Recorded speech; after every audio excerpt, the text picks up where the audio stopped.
Jobs and Professions Part 2. Coach, an instructor or trainer in sport. Miner, a person who works in a mine. Goldsmith, a person who makes gold articles. Governor, an official appointed to govern a town or region. Greengrocer, a retailer of fruit and vegetables. Grocer, a person who sells food and small household goods. Host, a person who receives or entertains other people as guests. Housemaid, a female domestic employee, especially one who cleans reception rooms and bedrooms. Housewife, a married woman whose main occupation is caring for her family, managing household affairs, and doing household work. Inspector, an official employed to ensure that official regulations are obeyed, especially in public services. Jeweler, a person or company that makes or sells jewels or jewelry. Journalist, a person who writes for newspapers, magazines, or news websites, or prepares news to be broadcast. Mayor, the head of a town or country council elected by council members and generally having purely ceremonial duties.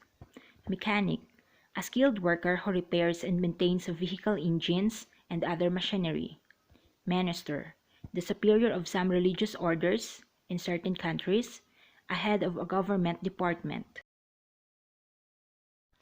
Reporter, a person who reports, especially one employed to report news or conduct interviews for the press or broadcasting media. Representative, typical of a class, group, or body of opinion. Nurse, a person trained to care for the sick or infirm, especially in a hospital. Officer, a person holding a position of authority, especially one with a commission in the armed services, the mercantile marine, or on a passenger ship. Official, relating to an authority or public body and its activities and responsibilities. Messenger, a person who carries a message or is employed to carry messages. Optician, a person qualified to prescribe and dispense glasses and contact lenses and to detect eye diseases. Painter, an artist who paints pictures, a person whose job is painting buildings. Pilot, a person who operates the flying controls of an aircraft. Photographer, a person who takes photographs, especially as a job. Player, a person taking part in a sport or game. Gardener, a person who tends and cultivates a garden as a pastime or for a living. Plumber, a person who fits and repairs the pipes, fittings, and other apparatus of water supply, sanitation, or heating systems. Porter, a person employed to carry luggage and other loads, especially in a railway station, airport, hotel, or market. Policeman, a male member of a police force. Watchman, a man employed to look after an empty building, especially at night. Postman, a person who is employed to deliver or collect letters and parcels. Waiter, a man whose job is to serve customers at their tables in a restaurant. Salesman, a man whose job involves selling or promoting commercial products, either in a shop or visiting locations to get orders. Secretary, a person employed by an individual or in an office to assist with correspondence, make appointments, and carry out administrative tasks. Security guard, a person employed to protect a building against intruders or damage. Servant, a person who performs duties for others, especially a person employed in a house on domestic duties or as a personal attendant.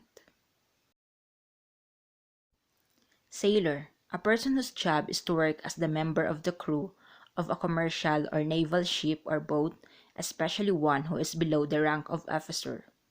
Scientist, a person who is studying or has expert knowledge of one or more of the natural or physical sciences. Shoemaker, A person who makes shoes and other footwear as a profession. Shop assistant. A person who serves customers in a shop. Singer. A person who sings especially professionally. Spaceman. An astronaut. Sponsor. A person or organization that pays for or contributes to the costs involved in staging a sporting or artistic event in return for advertising. Soldier. A person who serves in an army. Stationer. A person or shop selling paper, pens, and other writing and office materials. Student, pupil. Denoting someone who is studying in order to enter a particular profession. Supervisor. A person who supervises a person or an activity. Teacher, instructor. A person who teaches especially in a school. Technician. A person employed to look after technical equipment or do practical work in a laboratory. Telephone operator. A person who works at the switchboard of a telephone exchange. Repairman. A person who repairs vehicles, machinery, or appliances. Translator. A person who translates from one language into another, especially as a profession. Welder. A person who welds metal. Workman, laborer. A person doing unskilled manual work for wages. Thank you for watching.